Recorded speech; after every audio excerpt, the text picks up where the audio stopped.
Hey guys, welcome back to Zone 2 Garage. We're just going to finish up the series here with our Nissan Frontier Desert Runner, and we're going to come to you with these LED turn signal bulbs we're going to put in front. Alright, so just a quick rundown. The driver's side is very easy. Like we said, with the headlights you have a lot of access. You're just going to come back here. You can get right in here, and you're just going to twist this back. Twist this to the right, to the left, sorry, and you're going to come out. There we go. So we're just going to pop that boy out there. Get our bulb out.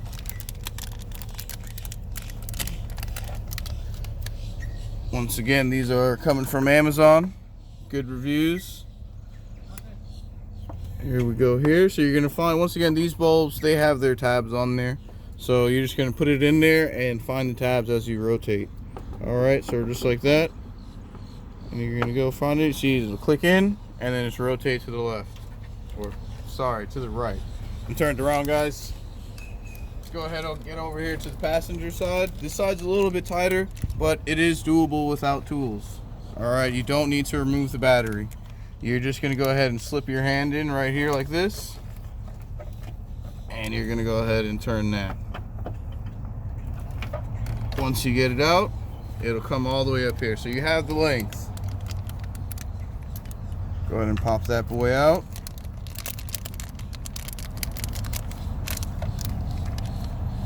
Go ahead and pop this in. And you want to be very careful going down right side again. Try not to touch the bulb on anything, guys. This side is pretty blind, but you can do it. Just like that.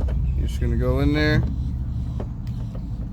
And you're going to twist it so you can find your tabs. Feel it click in and twist it. Oh, hand's a little bit stuck. Let's go ahead. A little bit of a tight fit, but you can get it done. Let me see if somebody's got the keys out here, guys, and we can get you guys a test run.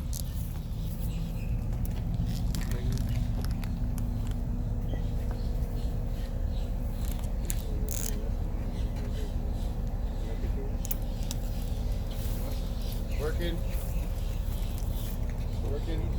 Are we having hyper flash? Yeah.